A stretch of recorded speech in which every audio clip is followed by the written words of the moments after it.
What is going on, YouTube? This is Gavin21202, aka Gavin and Randy, here bringing you all the latest WWE news, rumors, headlines, and updates in regards to Randy Orton still being upset over his SummerSlam finish, but is very intrigued with the Wyatt family storyline. So, let's get right into it.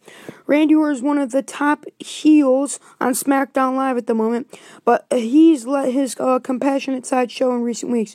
First, at Survivor Series, he broke character momentarily to console the family of Shane McMahon, who had just taken a nasty spill during a memorable spot with Roman Reigns. And then 4 days later, Orton and his wife welcomed their fifth child on Thanksgiving. Brooklyn Rose, to which was obviously thrilled.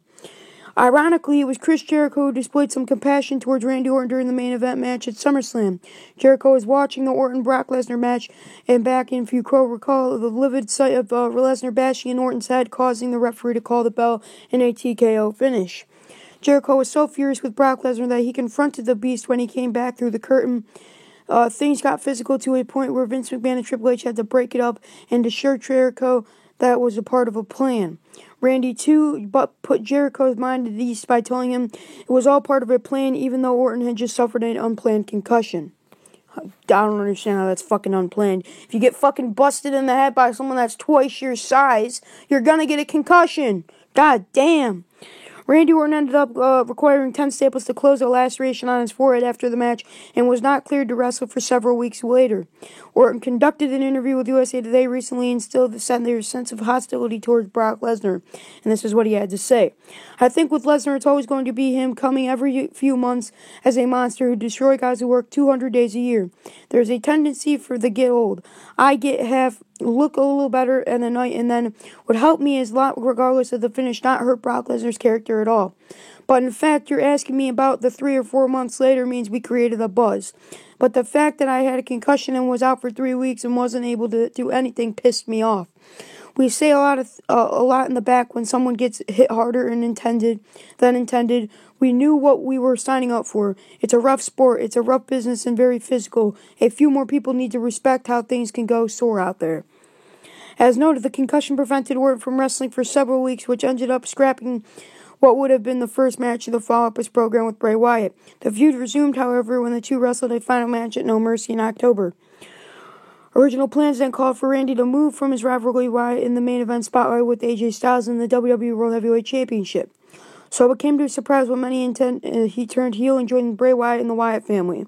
The swerve had continued as many thought that only infuriating faction of eventually he turned his back, but WWE officials are thrilled with pairing, and apparently so is Randy Orton. And this is what he had to say. I really do enjoy my day job, what I am doing with the Wyatt family. For the first time in a while, it's been intriguing.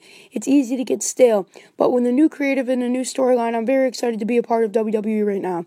There's a lot of backstory and things that we can do to give our characters more layers. Working with a second or third generation guys like when I worked with Cody Rhodes and Ted DiBiase in Legacy, those guys get it. They have a leg up on everyone else.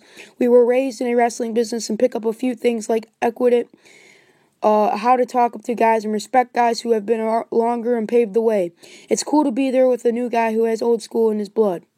Immediately after Orton's heel turn, speculated surfaced, including from Dave Meltzer, that Randy was turned heel to set up a feud with the returning Undertaker, but the Dead Man Stance card appears filled for the next 5 months with either AJ Styles, John Cena, or both.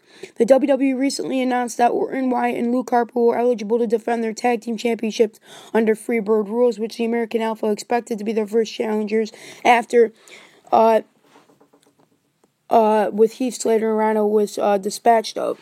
So, with that being said, ladies and gentlemen, Randy Orton very intrigued with his current storyline, but is quite frankly still pissed off at the Beast incarnate Brock Lesnar. So, if there's any other WWE news, rumors, headlines, and updates in regards to Brock Lesnar or Randy Orton, I'll bring it to you here exclusively on this channel. But in order for me to do that, I need you guys to like this video, favorite this video, share this on every social media platform that's really possible. Go pledge me at patreon.com. Check out my Patreon words and link in the description below. And do me one last thing and definitely subscribe. Thanks, guys. Love you all.